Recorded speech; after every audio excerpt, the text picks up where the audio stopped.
You're listening to the Savoir Faire audio experience. Are you ready? The Savoir Faire experience is your guide to everything that has to do with lifestyle. From dating, rides, style, and entertainment. All brought to you by the editor of Savoir Faire magazine, Robert White. Anything goes on this audio experience. So, let's go. It's still the best. All right, guys, welcome to the Savoir Faire audio experience. Thank you so much for listening, subscribing, and following us. We see you out there. We appreciate you. And I love bringing you guys really cool and unique people. And no exception and no lie, this person's music with his former band is on my playlist. So I was super excited when I got an email saying, hey, do you want to interview this person? So Soren Hansen, what's up, buddy? What's up? Thank you for having me, and thank you. I'm glad to hear that I made it to your playlist. Yeah, New Politics is on my playlist, man. That's awesome. I had Dignity on like one of my like top 25 tracks in my Spotify playlist. So damn, that's awesome. Yeah, dude, when I got the email, I was so ecstatic. I was like, absolutely, I want to talk to Soren. This is so cool. So, but man, I want to give you some props because I know you've been in the music industry for a long time, obviously with New Politics, but now you're working on your solo career. You've been doing a ton, man. Your sound, your ability, like in the studio, writing, all of it is so crisp and clean and good. So for people that don't know you, I'm real excited to introduce you to them because you are one guy that I don't see a lot in the spotlight, but you really should be there. Oh my gosh, so thank you so much. You're absolutely welcome, man. So I want to dive into a little bit of this with you. And what I normally do with like musical artists and when I speak with people is really kind of dive into like, you know, your backstory. So not really the music piece of you, but like, you know, where you grew up, humble beginnings, when you moved here, maybe the beginning stages of when you first got into music. Can you tell me about that? Yeah, well, it was, so I grew up in Denmark, and I think I got into, I always loved music, and my parents would listen to Tina Turner and Billy Idol, and you know, just like a mixed melting pot of different genres, and I just loved music, and I was always so like attracted to music. But I don't come from a family where anybody really played.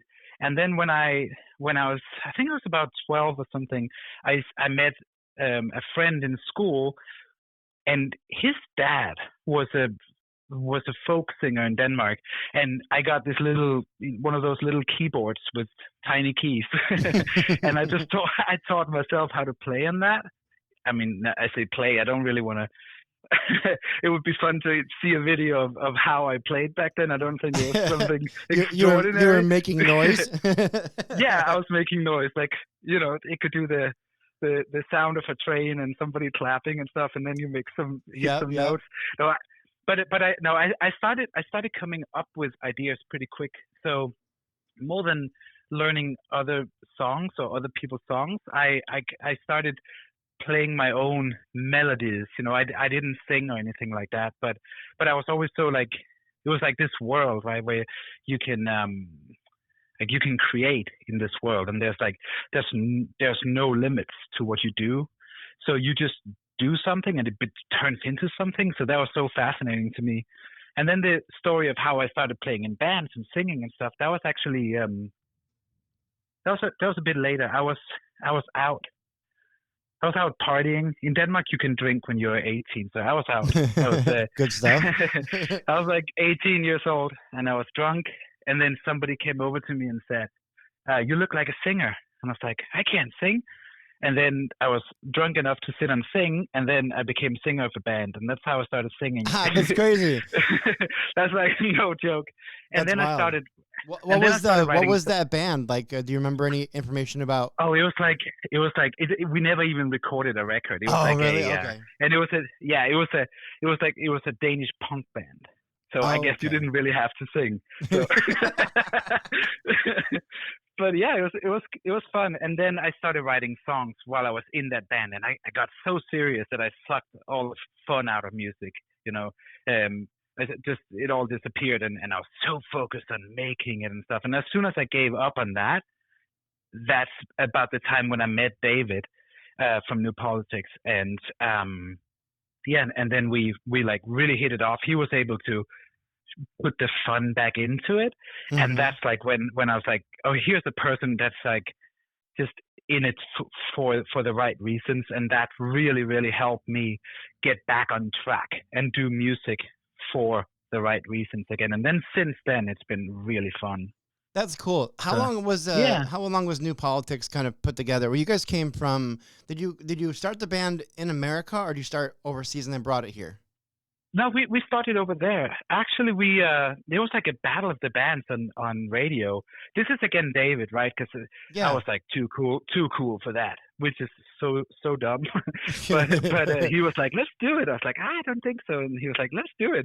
And we entered, and we had one song, so we wrote one more because we had to send two in. We had a week, send in two songs, and then we got in, and we ended up winning this thing. And then 5 months after we had started the band, we played 8 shows at there was somebody's loft, literally somebody's apartment. Yeah. And kind of like starting off, but we saw the reaction of what we were doing. And we played a big festival in France. No idea how we got down there. But we played this big festival, which was I think it was like 4,000 people there, and this was it was our fourth show ever. And 5 months after, we had a record deal offer in the States, so it all went so fast. And that's awesome. Yeah, but it was also it's fun, right? It's that there's something amazing that you can sit and you can write songs, and you can write 20 songs, but the one that you wrote very quickly that just happened to capture that essence of that very moment is probably the one people are going to connect to. Yeah, isn't that kind of crazy? So I talk a lot about on the podcast for sure about my own music background. So your story is very interesting to me because I kind of started the same way. My family obviously listened to a lot of different music. I listened to AC/DC and Metallica from my aunt and uncle. My mom was into like the Commodores and had a little different vibe. My grandmother was into classic country music, so I was listening to some really cool artists in that category.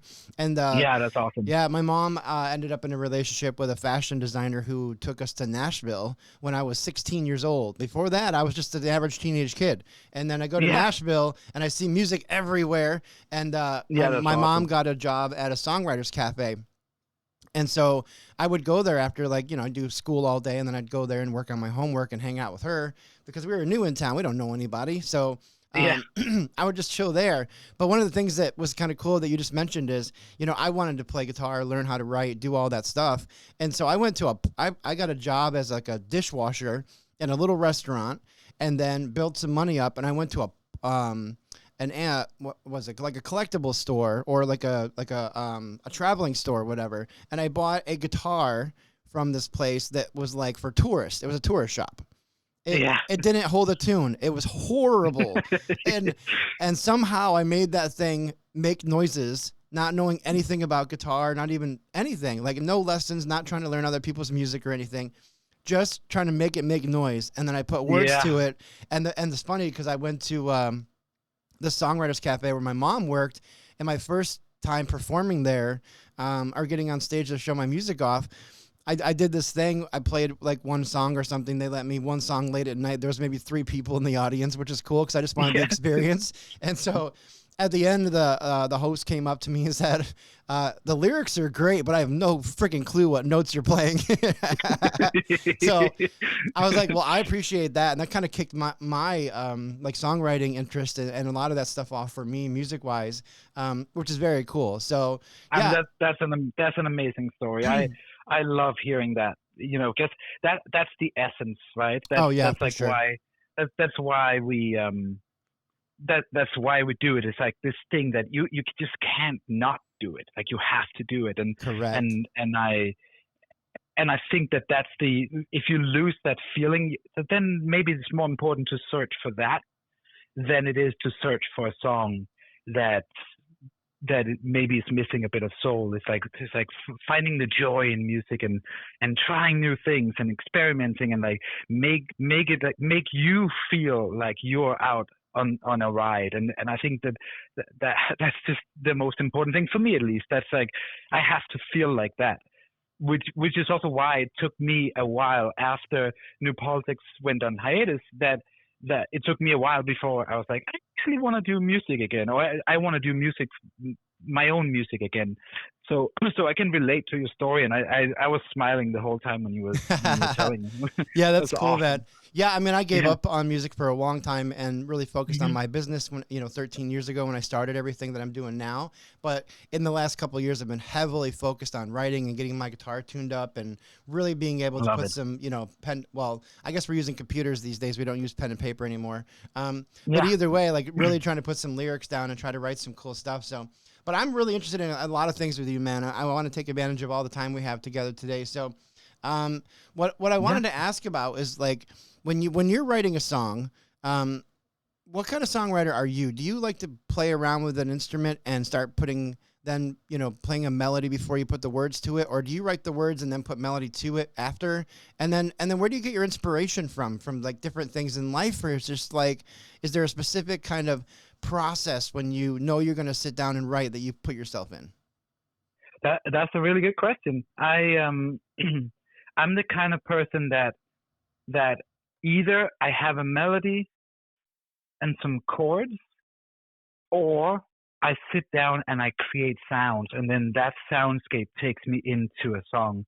And then from there on, I'm also the type of person that kind of the first thing that comes out of my mouth is usually going to be the theme of the song. So if I start singing something that has to do with a love song, then usually that's what the song will become. I also like just doing a few passes of complete gibberish, Mm-hmm. and then work with amazingly talented people. And because after a few passes of gibberish, I usually know what the song is about, and then I can narrow it into an area where, like, I really like 4 of the lines in the chorus, but I'd rather work with somebody who's incredible with words, that can, like, instead of me sitting there and trying, because the weird thing about music is that, simple lyrics can be really, really powerful, but they can also be really, really cheesy. And I prefer sometimes to get like an injection of something that I would never have thought of. And so I'm the type of songwriter that will either have a melody. I have like thousands of voice memos on my phone that are like either like if I'm taking a shower, like, or if I always have a song stuck in my head, or it's me sitting by the piano, or sitting by the with a guitar or whatever. But a lot of times it's also you're sitting and you're watching a movie and you hear some like string thing happening, and then suddenly you hear a melody that, and then you go and make a song that has nothing to do with that string, with that cello or whatever it was, but it turns into a song. So I think it's very much like, I've always felt that we are like, I'm very spiritual. I'm not necessarily religious, but I've always felt that we are channeling something, and we have to just channel whatever happens in that very moment, because if you can capture the honesty of what you're doing, then not only will you be able to relate to it and feel the excitement so that you can finish the song, but you have other people relate to it as well, because it is something that came from an honest place. And I'm a firm believer that that's an important part of songwriting. Yeah, I love that, man. I've talked to a lot of writers, and it's always 2 different styles. They either do the words and then have someone put music to it, or they strum and play an instrument, start humming a little bit, find a rhythm, and then the words start flowing out that match up to that. Yeah.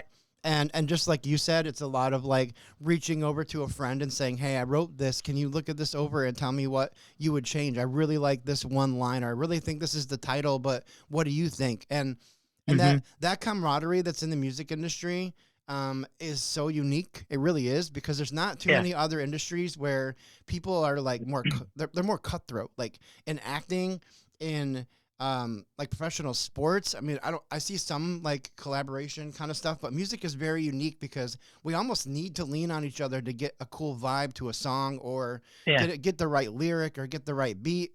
Like It's very unique, and I love the collaboration aspect of the music industry for sure. I love that you say that, and it's so true. And there's a really, really simple business rule in music, which is that if you write a song with somebody, you share the song. Yeah, my old manager from Crush in New York, he always said that it's better to have a part of something than 100% of nothing, and that's Yeah. really stuck with me. I'm like, you know what? You do something, and you just Nashville is really based, like, it's really based around that. I love that because it takes all the complications out of it. It's like, yeah, you have a publishing account and I have one. Let's just make some music that we love and then have a good time and make friendships, and it's beautiful, right? There's Yeah. it takes the cutthroat side of it completely out because I want my friends to win. Nothing would make me happier than to see my best friend just kill it. That would be awesome. Exactly. And I know that they would feel the same way about me. And I think Nashville is really good like that. Oh, I think Nashville is too. I got deep roots there, man. That's like my second home. My love for music was all introduced to me there. So I'm in New York based now, which is fine, but I still have this pull all the time to like, go to Nashville, right? Figure things out, like do it. I'm always in my head with that. Yeah. Well, I want to talk a little bit more about your solo career because I'm really excited about this, man. I listened to some of your music this morning, actually, preparing for us connecting and talking, and two songs I really want to touch base with. One is I Got You, which was released I saw on YouTube about a month ago, and then Water Under the Bridges is your most recent single. Both of these are amazing songs, dude. I listened to them like 4 or 5 times to make sure I had the good understanding of the lyric and the storyline. But thank you. What I think it's about could be completely wrong based on what you actually wrote and what you were thinking about when you wrote it. Yeah, let me hear. Yeah, tell me the story on I Got You. I want to learn more about that and where that song came from. Yeah, what that song was that riff, the the trumpet riff. Yeah. That one was like came about as I was actually sitting with my very, very dear friend Paul, who is he's running the studio while I'm traveling, but him and I we were sitting and just kind of jamming, and then that came to mind, and then I loved it, but I didn't really have any words for that one, and I met a Dutch songwriter. Her name is Femke, and we became really good friends. I think we probably bonded over being European as well, and became really good friends. And she's incredible with lyrics. So exactly, you nailed it when you said, like, what do you think? That's exactly what happened.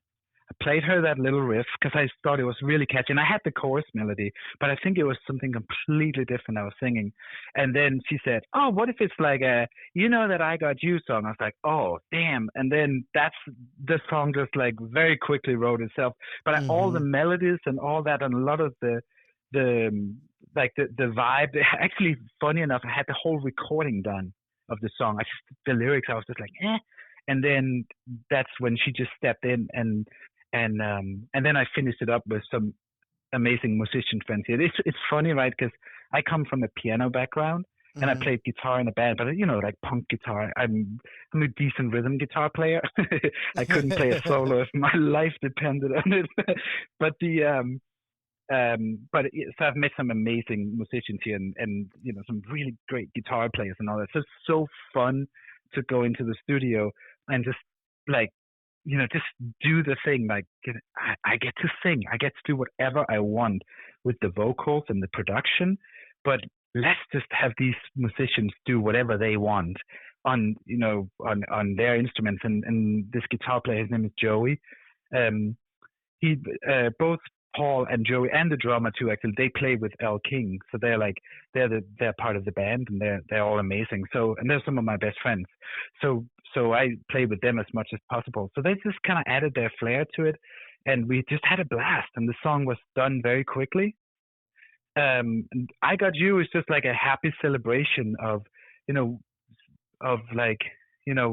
it's okay. Life can get hard, and we let's just make the best out of it, and let's just enjoy this beautiful family that we have, and that's very much what yeah, that's what that song is about. Yeah, very cool. Then, Yeah, very cool. I was listening to that on repeat today. I really liked the whole beat and the melody and all. I listened to the stripped down thank you, version, and I was like, thank you. it was a silly little video too, because the one guy playing like the what is the little piano thing? Yeah. The He's little like OP not one, even yeah. looking at the camera. He's just like No, hanging out. It's so cool. Yeah. So his name is David Patino, and I met him a year and a half ago. He's the one who's done all my videos, all my photos, and we became really good friends. He's also from New York, and Cool. he's awesome. He has a life of experience, like of just like heavy stuff, but because of that, it makes him a really whole person, and I love that. Yeah, So we very became cool. really good.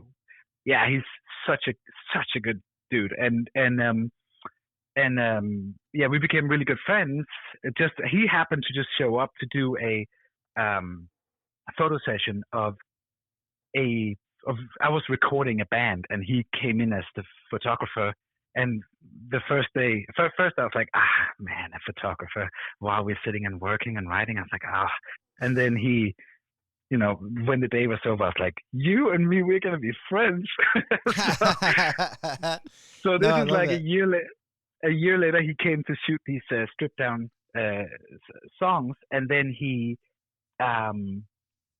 and then at some point we were actually planning on doing the whole thing black and white, and it's all the shots were all just done the same day in 2 different houses, and I was wearing this like red shirt, and then he was wearing a green, and I was like, what if we just sit like next to each other, and then you don't look, and I just we just ignore each other, and then we played like that, and then we had the little drum machine, and it's and we were like, this is kind of great, and it turned out the response has been really good, but we just had fun with it. But yeah, he's awesome. So yeah, thank you for cool. Yeah.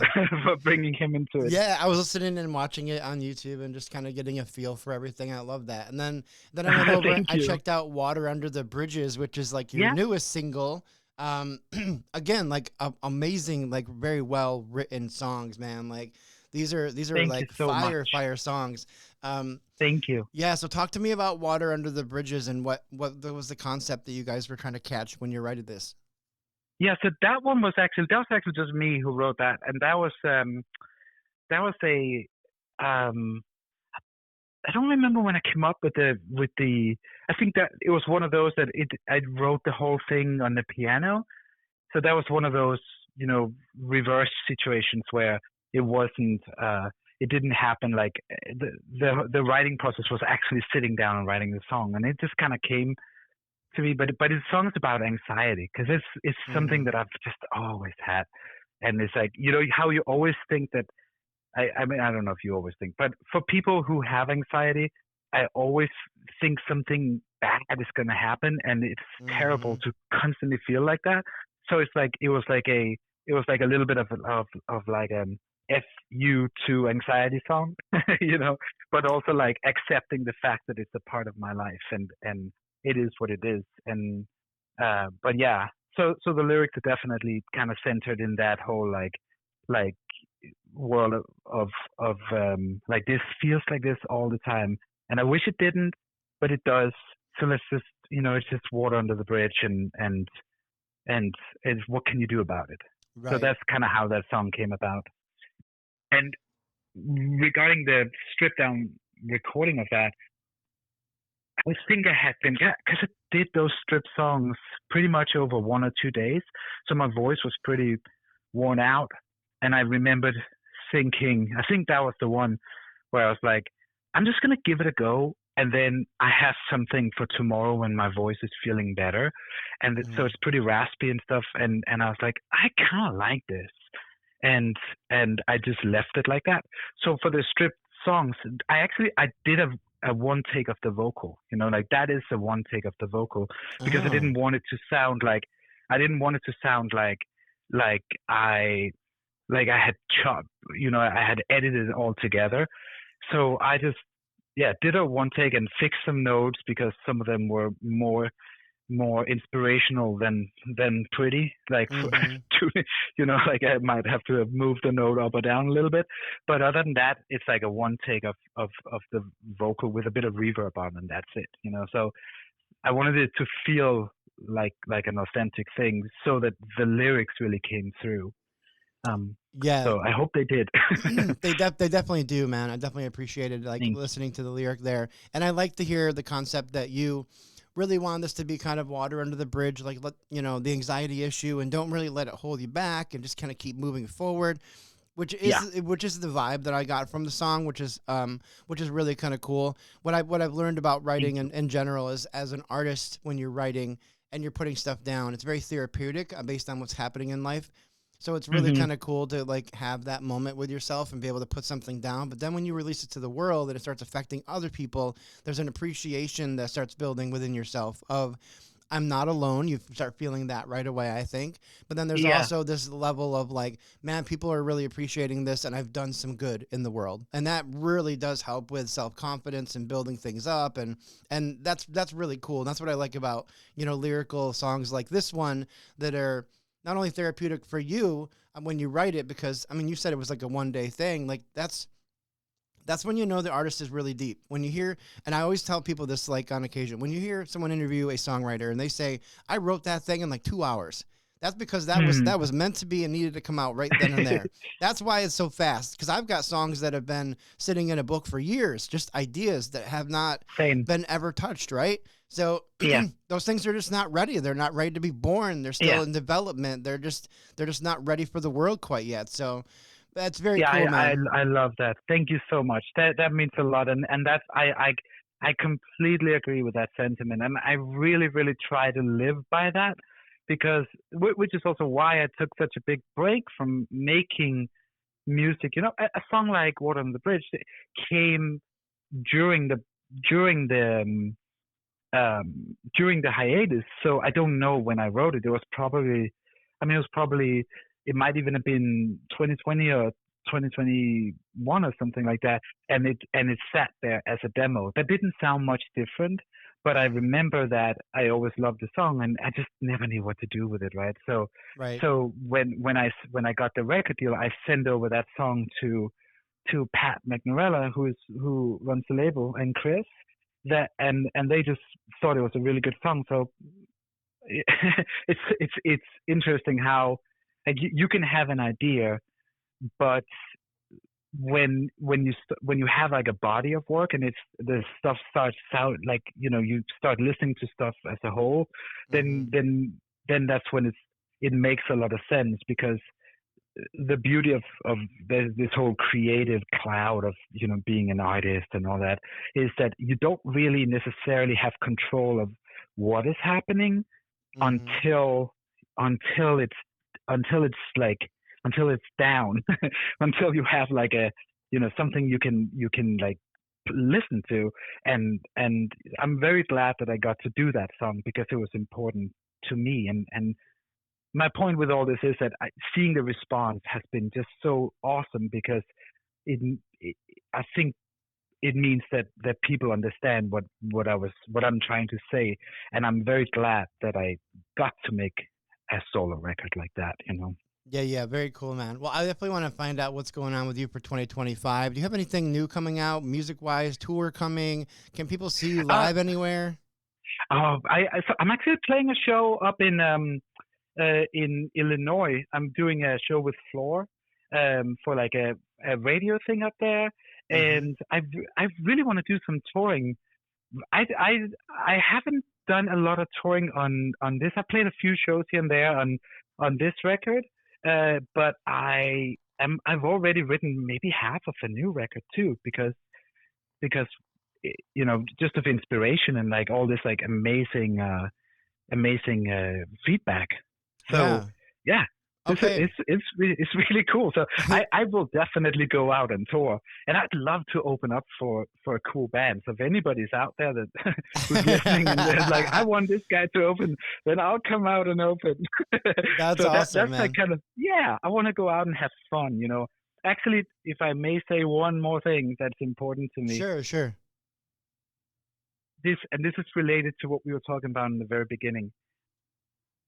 I want to have fun, I want to enjoy things. I don't want to take anything for granted, because I got to a point when towards the end of New Politics, before the hiatus, that I started taking things for granted. I wasn't having fun. I was overthinking things, and you would have fun once in a while, but I want to have fun. And that's like that conclusion is also what made me feel like I wanted to make another record. And even though the songs come from a deeper place, or a dark place even, then they're still made with love, and I want to be able to enjoy that as a musician. So yeah, I'd love to tour. I'd love to go and do it all. And I don't know what's going to happen. I'm just excited about it. That's very cool, man. I love that you kind of I love that you've been kind of reborn into this and have this whole different vibe. And I mean, I love that. It's so cool. But I mean, I appreciate you so much for finding some time to chat with me today.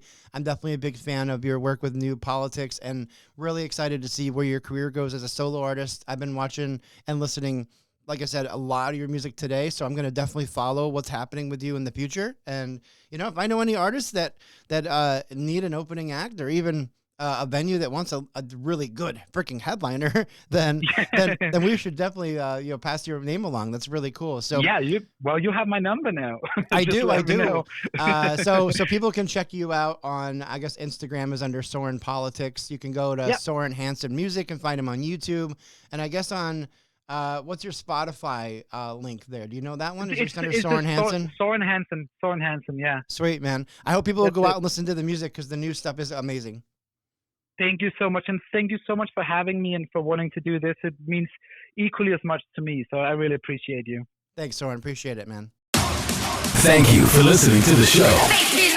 Please take a minute to head over to www.savfair.com and subscribe to our publication.